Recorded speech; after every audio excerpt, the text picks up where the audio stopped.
क्या आप यकीन करेंगे कि जिस समंदर में अमेरिका और इजराइल जैसे महाशक्तिशाली देशों के जहाज खौफ से कांप रहे हैं और जहां युद्ध की भयंकर आग भड़की हुई है, वहां से भारत के जहाज बिना किसी खरोच के सुरक्षित निकल आए हैं, और वो भी बिना एक भी कीमत चुकाए। ये कोई चमत्कार नहीं, बल्कि विश्व पटल पर भारत की कूटनीति और ताकत का वो डंका है जिसकी गूंज आज पूरी दुनिया हैरान होकर सुन रही है।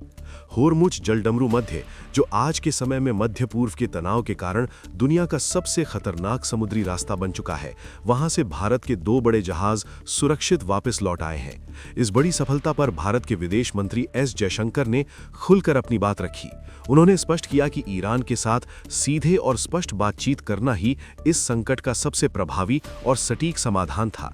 जयशंकर ने साफ तौर पर कहा कि ईरानी अधिकारियों के साथ उनकी बातचीत के बेहद सकारात्मक और ठोस नतीजे निकले हैं और ये संवाद आगे भी जारी रहेगा। उनका मानना है कि जब कूटनीति से इतने बेहतरीन परिणाम मिल रहे हैं तो वो स्वाभाविक रूप से इसी दिशा में आगे बढ़ना जारी रखेंगे।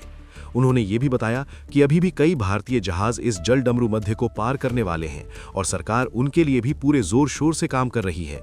अब सबसे बड़ा सवाल ये उठता है कि क्या भारत को अपने जहाज़ों की सुरक्षित वापसी के लिए ईरान को बदले में कुछ देना पड़ा? इसका सीधा जवाब है बिल्कुल कुछ भी नहीं।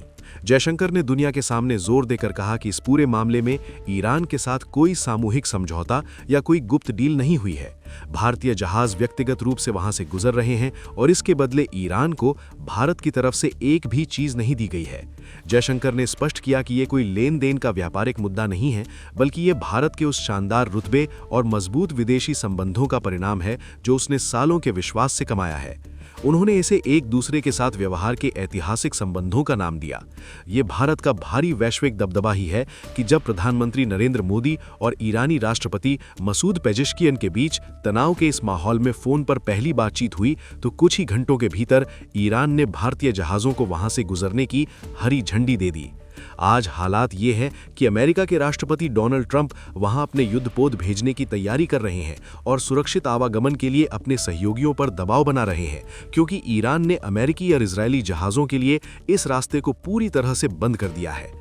इसके कारण कच्चे तेल की कीमतें $100 प्रति बैरल के पार पहुंच गई हैं। ऐसे में जब जयशंकर से पूछा गया कि क्या यूरोप के देश भी भारत की तरह इस कूटनीतिक रास्ते को अपना सकते हैं, तो उन्होंने बड़ी बेबाकी से जवाब दिया। उन्होंने कहा कि हर देश के संबंध अपने आप में अलग और महत्वपूर्ण होते हैं, इसलिए उनकी तुलना भारत से करना बहुत कठिन होगा।